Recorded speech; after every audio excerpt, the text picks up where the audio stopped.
they give you the wine list on an iPad. And while 10 years ago that might have been exciting, I've decided I no longer like it.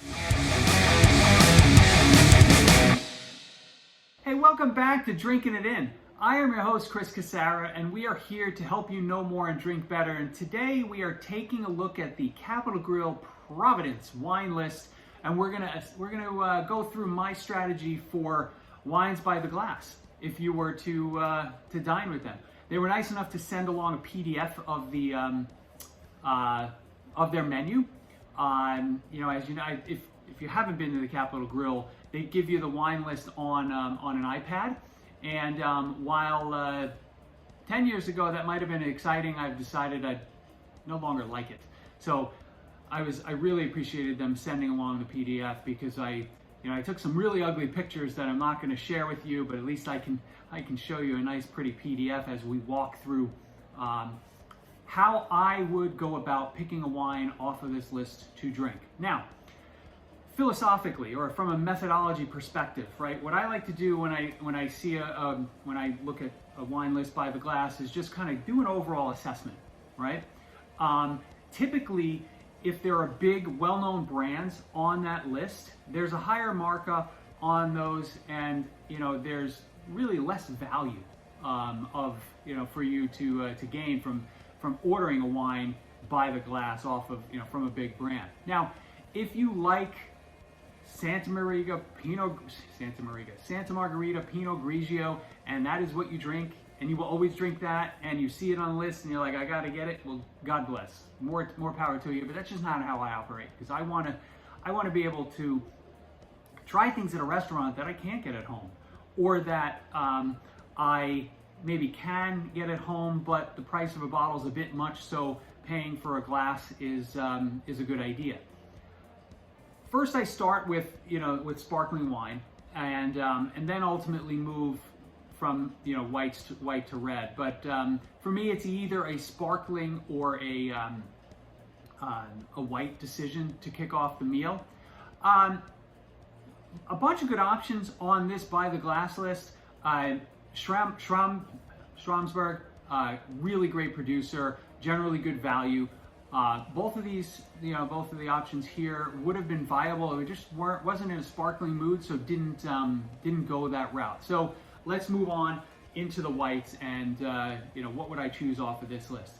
Immediately, I'm removing those big brands. So Mer Soleil, the Whispering Angel Rosé, and Santa Margherita, as previously mentioned, immediately off of the list. And as I look through the rest, there are a couple of wines that stand out to me. The Yealands from Australia, very intriguing. And while I was not necessarily in the mood for that, it would have been my second choice.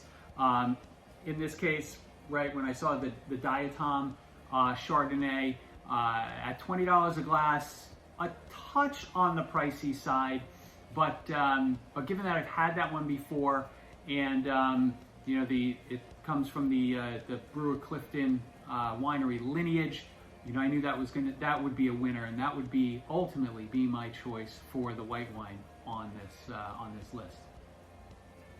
If I shift the focus to the reds now, a lot of choices here.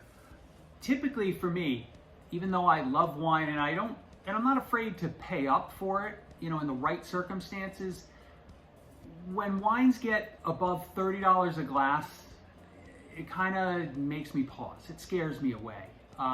So immediately, in some ways, I kind of remove those, those items from my consideration.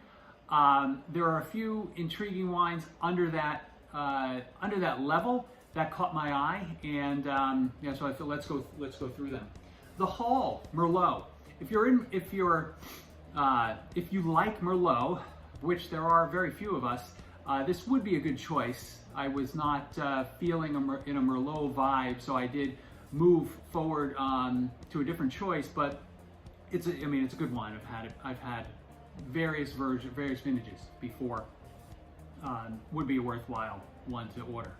I I keep seeing rootstock sellers, different wines, right? Not just, whether it's blends or Cabernets or whatnot. I need to do more research on them to see whether they're worth purchasing. Because they're popping up in a lot of spots, and if I like those wines, then there'll be a bunch of different options at different restaurants by the glass. I see the Guado al Tasso at $20, and immediately I'm like, okay, that's the winner for me, right? Guado al Tasso is the second brand, right, for Antinori, and as you'll see, if you take a look down below, there's a certain Antinori wine, the Tignanello, that's a little pricey per the glass. So Guado al Tasso, always a reliable always a reliable wine. Really, really good option here. And at $20 is a pretty good price by the glass.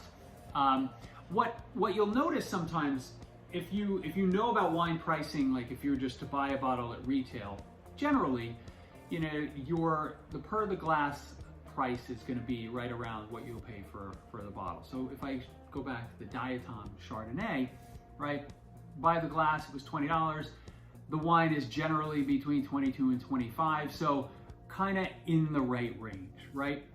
But at the lower end of the market, sometimes that markup can be a bit extreme, right? So if I could get a bottle for $8, somebody's charging me $13 for a glass. That's a bit, that's kind of an unnecessary markup. But as you go up higher in price per bottle, there are values to be had. Now, so here, when we look at the Prisoner blend, it's a big, bold wine. My wife loves those wines, and I enjoy them too, but for her, that was a great choice. She really enjoyed it. $27 a bottle, $27 a glass, right? $108 for the bottle. When you consider that retail, the wines are, between $50 and $60, right? $27 a glass, not a bad value. So even though it's kind of steep, and you have a couple of glasses, in the end, it was a relatively good value and a good choice. There are two other wines that I didn't choose, but would be very worthwhile selection. One is the Chateau Le Sègue, which is a Bordeaux producer. I have had that once before. I think it was in Las Vegas at Bouchon, where again they know their wine, and it would have been a really good match with any sort of red meat. I chose to go the Italian route, but Chateau Le Sègue is a really nice wine, and generally pretty reliable producer as well. Last but not least, and it's kind of weird, it was out of order on the list as you can see, is the Austin Hope Cabernet Sauvignon from Paso Robles, $27 a glass. That price is a touch steep from a per glass perspective, because I think at a restaurant down the street I could have had it for $20 a glass. But from a Cabernet perspective that has like kind of a unique approach, it's not over oaked, it's really bright and delicious. The Austin Hope Cabernets are the bomb. So if you happen to see them and the price isn't too high, I definitely recommend you ordering them / picking them up if you see it on a store shelf. So I've shown you a bunch of graphics. Hopefully I gave you enough time to look at the selections, and I'd love to know your thoughts on how you would attack this wine list and what choices you would make. Let me know in the comments, and we'll be back soon with the by the bottle analysis. Thanks for joining. Cheers.